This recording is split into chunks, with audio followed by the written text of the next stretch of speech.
This past Tuesday morning, my day started like any other day. I left the house at about 8 a.m. to walk my dog, Nancy, in Riverside Park. On the way down, the elevator stops at 6. I live on 14. My neighbor, Jeff, waves at me through the elevator window to see if it's okay if he gets in the elevator, a new post-pandemic habit. And I indicate that it would be fine. He gets in with his bike. Every day he would ride back and forth to work in Midtown. We chit-chat, mostly about my white mutt who's thrilled to share space with Jeff. He has walked her in the past as a kindness when our daughter was ill, part of a group of neighbors and friends that took care of our family when we really couldn't take care of ourselves. Nancy is so happy to share space with Jeff that she's furiously wagging her tail throughout the entire elevator ride. Jeff and I have always been friendly, and I've always enjoyed talking to him. He's a kind of understated guy with a wicked sense of humor, a creative, fiercely intelligent person, someone who understands the dark side of life and deals with it through humor. He and I like to banter, and somehow I always felt like we understood each other, a mutual understanding which I take as precious in this world. Much later that day, I was having dinner with friends on my roof, watching the sun set over the river. I received a text from a good friend with terrible news. Jeff was killed biking back home from work that day. He was hit by a mail truck. I was heartbroken for Jeff and his wife and his two grown sons. And since that night, I've been walking around feeling a bit stunned and more than a bit fragile, living with a heightened sense of life's precariousness. I mean, we all know this truth, that life is that precarious, but we can't really live our lives that way, right? How can we possibly, like if Jeff thought like this is my last day, he wouldn't have gotten in the elevator with his bike and rode over to work. Who amongst us, after a pandemic, after losing over 500,000 people in this country, who amongst us does not know that life is fragile? We know it, but then we don't know it, because we can't live that way. But it's brought home to us again and again through national crises and personal loss. There's a phrase that caught my eye recently when I was reading about the coverage of the Champlain Tower that collapsed in Miami, that there are people whose jobs it is to keep buildings upright. Something we don't usually think about. I certainly don't. That the fact that buildings stay up rather than fall down is not a given. Until, that is, they stop standing upright. Until whole families are killed while sleeping in their beds and a building implodes all around them. How can we possibly live with that degree of precariousness? What wisdom does the Torah have to offer us about living with this kind of radical fragility? Right now we're deep in the book of Numbers, the book of Bamidbar. In Hebrew it means in the wilderness. And I think in some sense that's exactly where we're living. Right where the Israelites are, traveling in the wilderness of unknowns and uncertainty, profoundly aware of our own precariousness. Bamidbar, one could say, is the book of living precariously. The Israelites leave slavery to enter a terrifying wilderness. Here are their mantras. We're going to die. There's no water. There isn't enough food. We can't take listening to God's voice because we're going to die listening to it.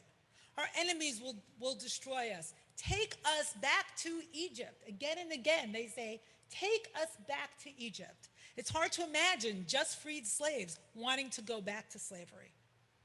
In fact, this trope begins in Egypt the minute they leave slavery, even before they walk through the Red Sea. They complain to Moses in Exodus 14, and they say, there were no graves in Egypt that you took us away to die in the wilderness? What is it that you have done to us, bringing us out of Egypt? Hamibli ein kvarim b'Mitzrayim l'kachtanu lamut b'Midbar? Ma zot asita lanu l'hotzianu miMitzrayim? trauma does not allow them to imagine a future, does not allow them to trust in God or in their leaders. No sense of safety, no imagination, no sense of an emerging collective vision, no belief in a promise. These freed slaves are sentenced to wandering around in the desert for 40 years until that generation dies out. They're not really fit for the promised land because they don't even believe in the promise. And then a new generation is born. But that doesn't end their problems. There's idolatry, conflict, petty rebellions, anything. They'll engage in anything to avoid the experience of wilderness expansiveness, avoid their own anxiety. But in this Parsha, there's one stunning story that reverses the trope, reverses the rhythm and the patterns. It's a story that's about 5 sisters, the daughters of Tzlofechad. There are no brothers in the family. And these courageous sisters insist on a portion in the promised land.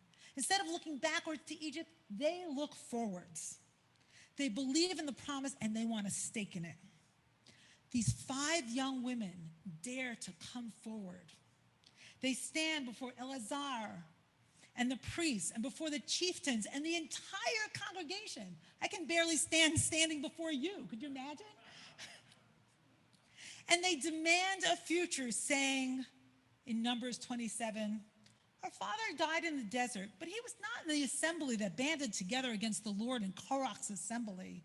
He died for his own sin, and he had no sons. Why should our father's name be eliminated from his family because he had no son? Give us a portion along with our father's brothers. Give us a portion, these ancient women say. We deserve a portion. It's almost unthinkable. These women show us that even in a moment of great transition, of great precariousness, one can move forward with courage and grace, with faith, in an emerging story that has not yet been realized. They believe in their people's divine project and insist on having a part in it. They refuse to get lost in the patriarchy. And in so doing, in coming forward, in standing their ground and speaking out and challenging the system, they completely befuddled Moses. He has no idea what to do, so he turns to God. This is only one of 4 instances where Moses doesn't know what to do and turns to God in the entire Torah. And God says this to him, Tzlofechad's daughters, they speak justly. Give them, and it says that twice, give them a portion of inheritance along with their father's brothers, and you shall transfer their father's inheritance to them. Kain benot Tzlofechad dovrot, na'atem titen lahem achuzot nachala betoch achei avihem, ve'ha'avarte et nachalat avihem lahem. Wow. God says yes. These women, they speak rightly, justly, goodly. These women are right, and what they say counts. Amidst all the anxiety and complaint in the wilderness, they speak truth. In the face of great fragility, these women believe in the collective fledgling story. They dare to rise up and speak before the whole community.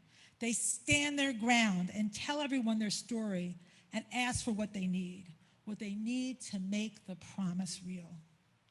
And perhaps they even teach Moses a thing or two, because this story flows right into the story of God telling Moses to go up to the mountain where he will die.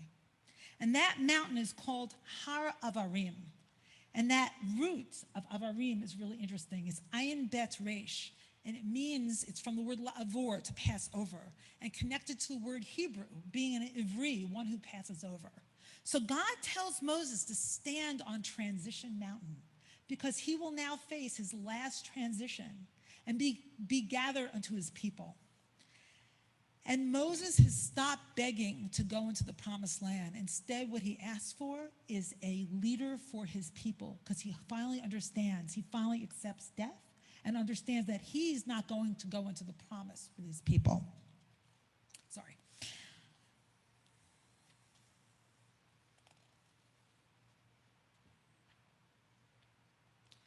Moses and the daughters of Tzlofechad show us how to be in the wilderness, how to live in this book of living precariously on this transition mountain. Even when we are teetering on the edge, we can come forward. We can stand our ground. We can insist on being part of the story of our people. We can dare to drive a stake in the ground of possibility. We can throw our lot into something larger than ourselves. We can live towards collective hope. To circle back to the beginning and Jeff, and the reason for my dog Nancy's happiness at being in the small elevator with Jeff, is Jeff understood something about living in a collective story. When my 16-year-old daughter was going through surgery and chemo and radiation, Jeff would walk Nancy regularly.